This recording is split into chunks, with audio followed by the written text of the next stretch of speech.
Now, this is the Public-Private Partnerships Coursework 2 presentation by group members Akello Sarah, Brian Mukasa, Timothy Musoke, and Bernard Muhindo. We've looked at the PPP law, policy, and regulations, and PPPs are being adopted by majority of governments, including Uganda's, to be able to achieve improved service delivery, achieve better value, and foster economic well-being. As part of the legal framework, we've looked at the PPP Act of 2015, which is the primary legislation of PPPs in Uganda. We've considered the PPP policy framework of 2010, which sets out the policies governing PPPs in Uganda, the PPP regulations and guidelines of 2019 that aims to operationalize the PPP Act by providing detailed procedures. We've considered the PPDA Act 2003 that governs the public procurement and disposal.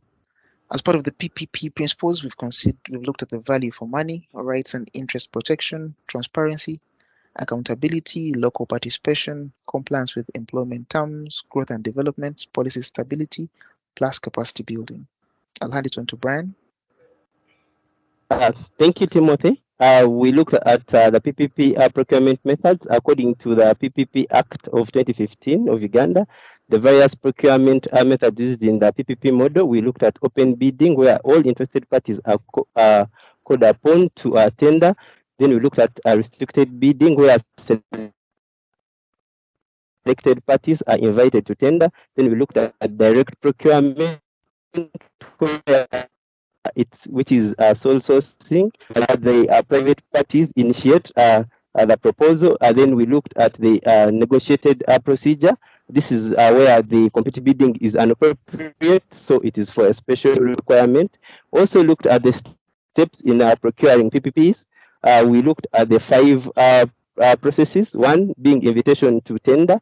Secondly, being evaluation of bids that have been submitted by the technical committee.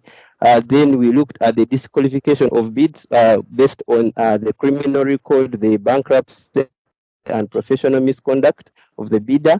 Then we looked at drafting the agreement and proposal and approval for the best evaluated bidder. Then lastly, we looked at monitoring criteria for the performance for the private party in fulfilling the obligations of the PPE. I call upon the next presenter, Bernard.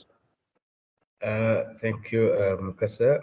We also looked at bid evaluation criteria, and we saw that bid evaluation is based on a predefined criteria. Evaluation criteria, the evaluation committee verifies the economic, financial, technical, and professional capacity of the bidders, looks at the financial health and creditworthiness and the technical aptitude of the bidders. The bids are also assessed for their economic value and or cost efficiency.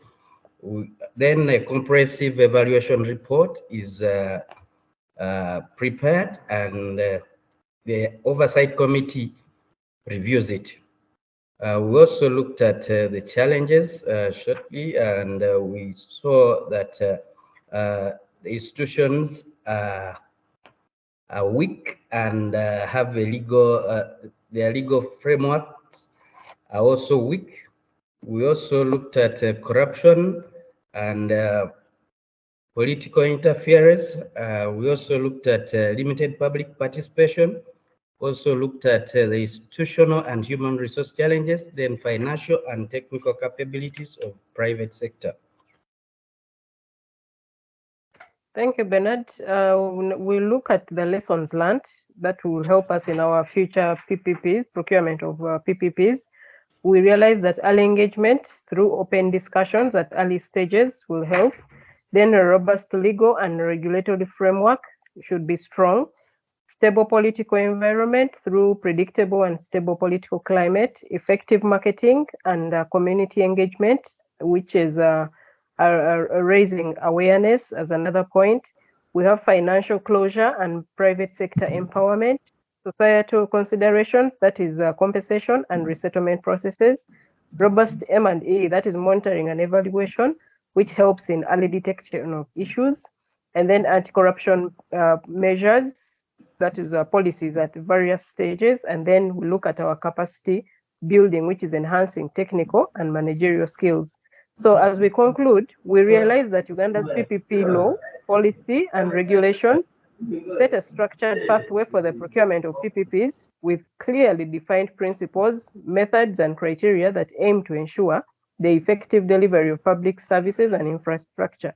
So we recommend that the continuous refinement of these processes, informed by the lessons learned from past projects, is vital for the success of future PPPs in Uganda. So this marks the end of our presentation. Thank you.